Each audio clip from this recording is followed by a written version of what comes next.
How's it going, folks? Welcome back to the Nightmare Cabin. I'm excited to tell you about this. I made a little discovery recently. I bought a package. Well, I ended up spending a small fortune when I discovered this record label. Not quite sure where to start. Right, so it's Magnetic Eye Records, and they pretty much focus on stoner, doom, and everything in between. So, and what they do, they've got this series called the Redux series. So they do a classic album, with a bunch of bands covering each song, making up the album. So let me give you a prime example. They've done Volume 4 by Black Sabbath. Really cool packaging as well. So it comes in like a sleeve there. Volume 4 Redux, and then on the back there, Thou, The Obsessed, High Reaper, Matt Pike, Spirit Adrift, Green Lung, Hawes, Tony Reid, Haunt, and Zach Sabbath. That's Zach Wild's Black Sabbath tribute band. Yeah, and just really cool, imaginative. They're not just cardboard copies of the songs as well. They're sort of reinterpreted, and every band gives it its own twist. And it's just a refreshing take on on an album. You just get to hear a classic album done. You're just seeing it from a different angle, or hearing it from a different angle. There's a little leaflet here in the middle, letting you know what other ones. So they've done Meantime by Helmet. Electric Ladyland, Jimi Hendrix, which I've got as well. Dirt by Alice in Chains.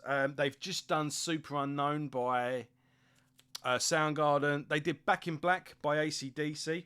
And what's good as well, so they will do the classic album, but it will then be accompanied by a best of by the said band.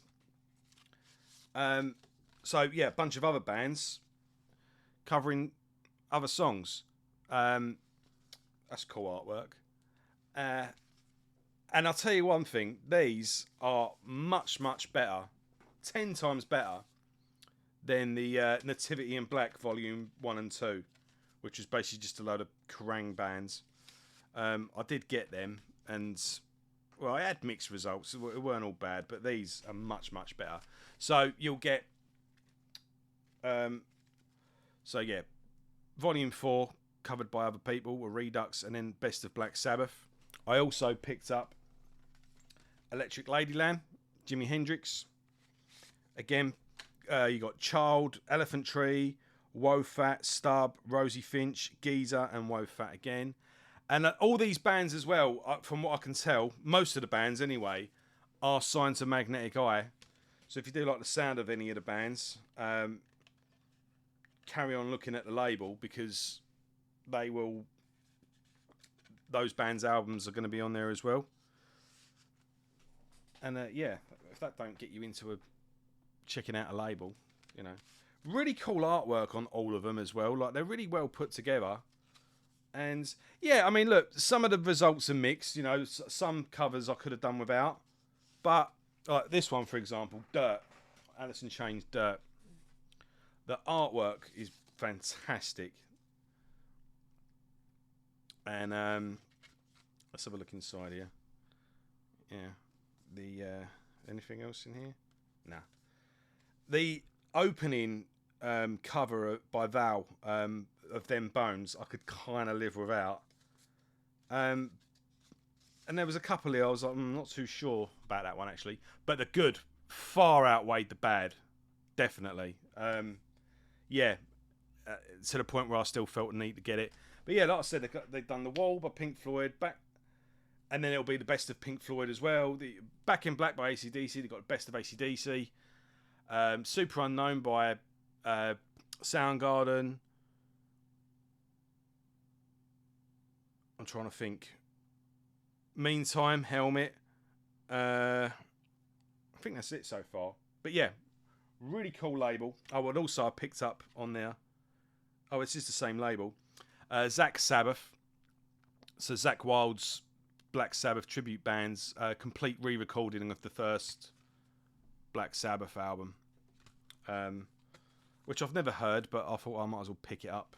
It wasn't going to cost me any extra to ship, so I'll let you know what it's like. Yeah, so this is really, really cool, and I really do think you're going to like it. So I'm going to put the record label's Bandcamp page in the description below, and you can scroll through all the albums and have a listen for yourself and go from there. And what do you think of this, by the way? I mean, I really like this whole revisiting an album. I've got no problem whatsoever when a band re-records old material. I remember everyone lost their shit when Exodus re-recorded Bonded by Blood, but I thought it was really good. It doesn't supersede it. It doesn't replace it. They're just revisiting it. If anything, it's a companion piece to that album. I really like the idea that a band could just go on tour and just, you know, stop off in a studio for a day and just record an album. You seem back, like, I really like as well when a band plays an album in full. I think it's a testament to the album how much of it has been played live, and it sort of it shows that it stood the test of time. Again, I know it goes with a thing where everyone does it and it becomes a bit of a cliche, and you know, not all albums need that. That's a separate argument, but as is the case, I really like it when bands do that, because again, it's revisiting that album and giving it a fresh, you know, layer of paint. And yeah, I really enjoy it. So I really enjoy bands playing albums in full. I really enjoy bands re-recording old material or re-recording an album, and I am really enjoying this sort of stuff. They haven't invented it. I mean, Kerrang! Magazine put out Metallica Master of Puppets once a few years ago, with a different band covering every song. I thought it was cool. Again, mixed results, but I liked it. I even like the idea of bands covering other bands' albums. I mean, didn't Primus recently do a tour where they covered an entire Rush album? Didn't they do like Farewell to Kings or Hemispheres in full? Fuck it, why not? And I think Geddy Lee and Alex Lifeson come out and joined them on one night. They played Closer to the Heart, something like that. But yeah, what do you think of the whole revisiting albums? I think it's really cool. I like it, but I want to know what you think. And yeah, check out the description below. Check out the link and have a listen and see what you think. Cheers.